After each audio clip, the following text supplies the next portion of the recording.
Okay, welcome to Chapter 3 in Family Sociology. We're going to look at getting together in terms of how we form families. And still in today's society, we still seem to value marriage. However, there's more than one way for us to start our family, not just through marriage. So we're going to look at those variations. We're also going to look at things like mate selection, how we go about doing that, and looking at a continuum of how we go from arranged marriages over to romantic relationships. And we're also going to look at, in the last little portion, just looking at some of the difficulties that we have in our relationships and what are some of the issues that come up in terms of our relationships, in particular around the issue, around family issues. Alright, so I hope you find this an exciting Chapter 2, an interesting one, and it might be thought-provoking because we may have been through different issues ourselves or through our own family experience. Thank you and good luck in this chapter. Now we're looking at cultural influences of mate selection, and we have gone through in different cultures, and we can look at this a little bit later too, but we have gone through from many cultures. We'll do arranged marriages as being the normal way of doing things between men and women. And this has often been done as a family benefit in terms of how it financially supports the families of procreation, not the family that was being developed or the family there, but it's around helping the family and what's in the best interest. The images you're seeing there are basically what are known as dowries. And the arranged marriage is not in every culture, but it is certainly in some. In North America, each person is essentially seen as responsible both for his or her own success as well as being in his or her own family of procreation. And that just means that's the family that you started, and you started together. And so it's based on individual achievement in North America for the most part. When we look at family cycle and the role of mate selection is the most common starting point. It just means that just because there are examples of people having a child before getting marriage, and therefore it's a start of a family, mate selection, choosing the person whom you have a child with, whether you are married or not married, is the first starting point. So this mate selection as being the common starting point, this pairing is either for heterosexual or homosexual, maybe less frequently for homosexual. Then the next step typically is either the couple will live together but never marry, or the couple will marry before living together, or they may begin with a premarital cohabitation and eventually marry. The next step is not as defined as it once was. Now Erickson introduced two primary developmental tasks in terms of what does a couple getting together need to do to establish what would be the beginning of a family. And the two developmental tasks begin with intimacy. In intimacy, it relates more to the ability to sort of self-disclose to one another issues that we might say would be private, but otherwise within this personal relationship that we will have increased disclosure of personal information and more about who we are as ourselves and our true sense of ourselves. So our hopes, our dreams, our wishes, our fears will all be a part of this development of intimacy.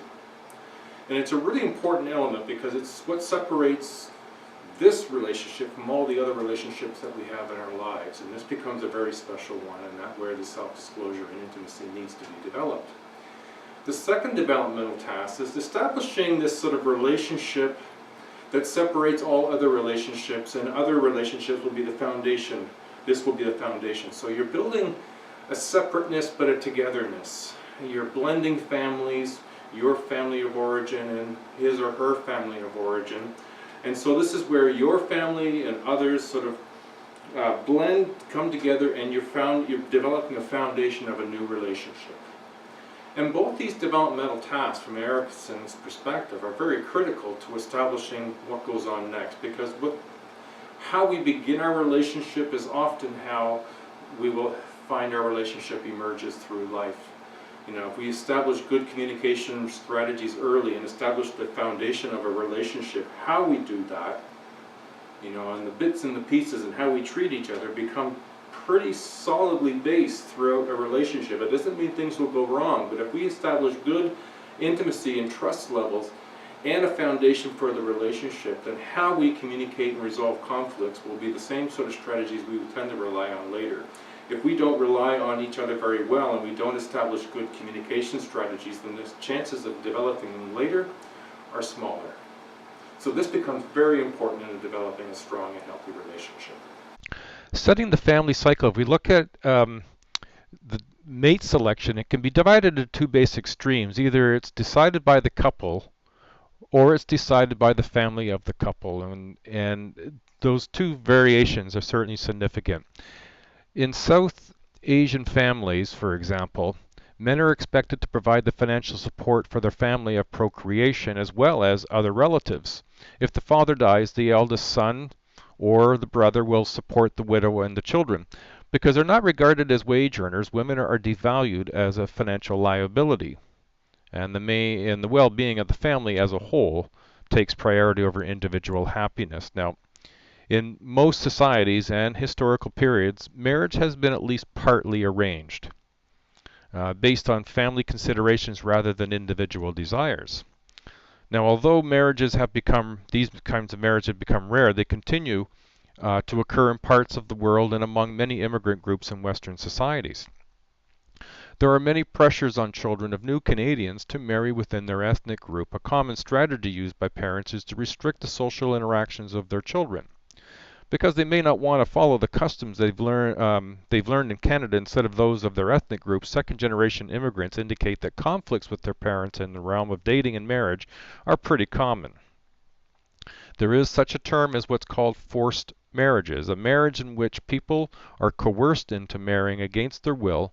It's very different from arranged marriages in which the free and informed consent of both parties is present. Now, in contrast to South Asian societies, mainstream North America cultures, they value individual achievement. All people are responsible for their own success and their well-being of their families of procreation.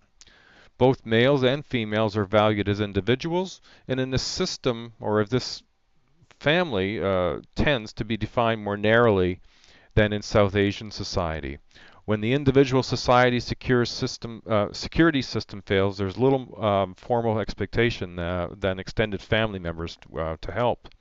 Now you're seeing the images of South Asian and Indian families where in some cases there's an arranged feature, whereas in North America there's a wide range of individual expression of how they want to express their love and their relationship to one another and their families.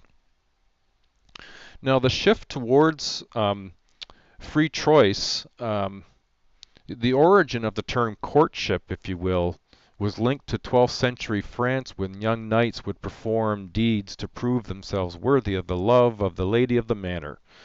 Given their lack of financial resources, they would do things. And over time, sex and romantic love becomes more gradually linked along with the emphasis on individuality. Young people wanted the right to choose their own mates, and love became the basis for marriage. The earliest settlers from Europe brought this tradition with them to North America, with the focus of romantic love and free choice was combined with the emphasis of individual achievement. And so we see this as being something that we would normally recognize as the way that couples move in towards marriage and family relations. I had mentioned that there's a bit of a continuum, so we see that relationship continuum where arranged and self-chosen marriages are often treated as being different. However, they lie along a continuum with completely arranged marriages at one end and completely self-chosen unions at the other. There is also a continuum for the idea of marriages as exchange and marriage as shared emotions. In North America, most individuals are at the romantic love end of the scale. We are socialized from childhood to fall in love.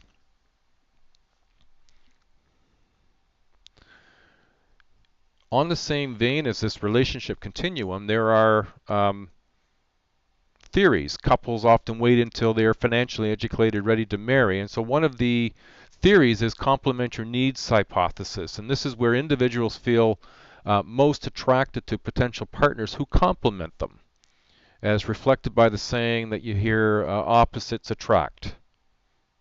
Now, an alternative theory, being social exchange theory, is based on the idea that individuals evaluate potential success of a relationship based on a number of comparisons. Example would be things like peer comparisons, physical attractiveness in the female or male partner, status, financial resources in the male partner or the female partner. People tend to fall between two extremes, either using both exchange values and emotional appeals to attract a mate. Men are more likely than women to show off their material assets, whether it be their education, job, car. Women have a tendency to emphasize physical appearance, although increasingly their ability to contribute financially has taken a higher precedent. Both men and women display sympathy, kindness, helpfulness, good manners, and humor. There is a couple of terms that we should be aware of when we look at this relationship continuum, and one is called endogamy and the other is exogamy. Endogamy is where the means to marry is within a specific group. So if I am a person of a visible minority, endogamy would be to marry someone else from my same group.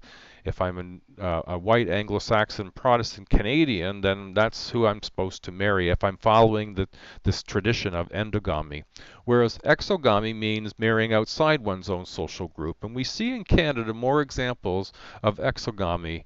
And then the consequence or the side effect of that is those couples having children, then having alternative visible minority status, if you will, and the challenges associated with that, along with the benefits. Freedom of choice is at the end of the spectrum that we would most often identify with, where theoretically we can marry almost anyone we choose.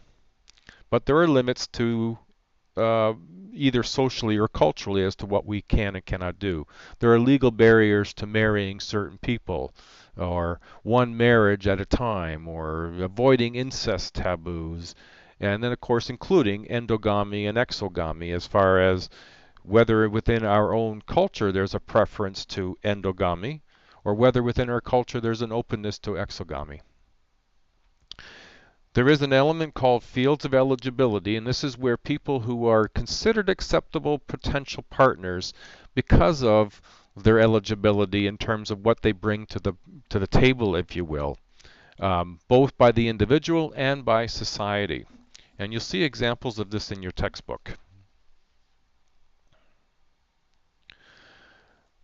Continuing down freedom of choice, with substantial age difference exists, and women tend to be younger in males than males typically. There is a theory called status case exchange theory, and it was the theory proposed in the 40s around how low income, low socioeconomic blacks were hardly ever marrying whites. But the higher the socioeconomic blacks would marry sometimes lower income white people. People with ethnicity difference, diverse friends, are more likely to marry across ethnicity and race lines. So the more we interact, the more we have friends of varying backgrounds, the more likely it is that we will marry across ethnic and racial lines. When we're looking at dating, it allows individuals, of course, to go out without necessarily the intention of marrying. There are functions to what the purpose of dating has been sociologically. One is identity, and this is where, of course, we take this as pretty important and technically in terms of our youth in ourselves, about exploring and identifying who we are in a formation, separating ourselves from our family, separating ourselves from our friend, and sort of figuring out who we are. And so dating is one of those functions, is to figure out who we are as an individual, but also as a couple in our first opportunities to sort of do that. And so it's an identity-focused element. There's also an element about intimacy, and this is where we start to explore this notion around exclusivity and committed in a relationship.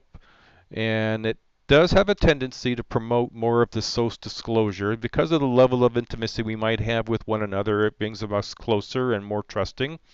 And there's both that sort of emotional intimacy as well as an emotional attachment.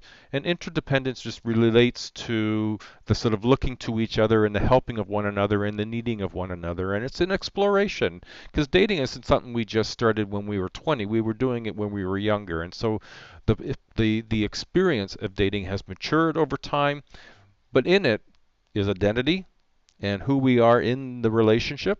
There's intimacy. To some degree, there's status. It's a way to enhance our social status. It's either who we are with, or in the case of marriage in the past, or sorry, dating in the past towards marriage, that marriage jump was a status by having it attached with the last name of a man. Now that has certainly changed some, but the relationship status, in fact, in Facebook, it's part of the kind of who am I? What's my relationship status? As if, there's a role that it plays in the area of dating. And then the fourth function is sex, the initiation into a sexual experience, whether it be, a playful or a time by which we explore that. Now, widespread access to and the popularity of the internet has also affected dating. Internet drastically expands the field of eligibility, and there's four main social forces that is driving this rapid growth into online dating. The growing proportion of the population composed of singles. Greater number of singles, partly because people are getting an education. They aren't jumping into marriage as quickly as they once did, so there's a greater number of people who are single. An increasing career and time pressures means this group needs efficient ways to meet other people. And because we're working, we're educating, we're busy, it's difficult to do some of the things we used to do to meet people. Single people are more mobile than they used to be, and the workplace romances that are on a decline due to a growing sensitivity around sexual harassment. So online dating has had a real push and a real movement towards becoming more socially normative. Same-sex dating may be difficult for high school students and post-secondary students due to the prejudice and other pressures that still exist, and even physical harassment. Because of social expectations and stigma, rarely acceptable outside gay and lesbian society to bring a date to the same sex to a social function. And this has started to a shift. We've seen examples in Toronto where gay youth have brought their partners to proms and have varying degrees of success. This slide coming up here is looking at the never married men and women and people not living in common law. And when we look at the statistics, this is 2011, and you might notice it says 15 years and older of those of legally married. Now there's a few reasons why they start at such a young age. Is one, 16 is legal age to marry, but in a lot of statistics, 15 is a beginning part to measure things about family because it's the childbearing years, and 15 is when they start counting that. Statistics reflect an increase of divorce, and especially of never married individuals. In spite of these trends, our society still believes in marriage, seen as a natural and necessary state of what individuals are to reach for full development. And there are stigmas that occur because of being single, and it's seen in, you've chosen rather than it's involuntary. It's somehow you just didn't get chosen, that's why you're single, as opposed to it being an individual choice, whether it be because of a pursuit of a career or education or non-desire to be in a relationship at this particular time. Unmarried women tend to have a higher level of educational and professional success than their married sisters, and some choose not to marry for reasons such as religion. Now, along with our movement towards dating and moving into a relationship, we need to also consider sexuality. And sexuality has changed over time. Historically, there have been four approaches to sexuality. Marital sex, which relates to sex within the marriage and only to produce children, or sex in the marriage only. It's typically to produce children in the older time. The double standard is where men have more sexual freedom. They are considered, sowing their natural wild oats, whereas women, when they express themselves sexually, are seen as promiscuous. And then we went through another phase of what was called sex with affection. And it is as it sounds. It's caring about somebody and having a sexual relationship, but it isn't necessarily something that sustains itself over the long haul. And then through the 60s, of course, there was a real starting of and a development of sex for pleasure. And this was brought on by the birth control pill, and the impacted this development a lot, as well as the freedoms of what the 70s and 60s and 70s started to introduce. Attitudes towards premarital sex activity continued to become more permissive until about the 80s, and since then it stayed at about the same level. The proportion of teens who have had sexual intercourse at least once declined between 96 and 95. The proportion who reported become sexually active at a very early age has also decreased. The younger you have sex, the higher the risk of unwanted pregnancy. The younger you have sex, the higher the risk of unwanted pregnancy and sexually transmitted diseases.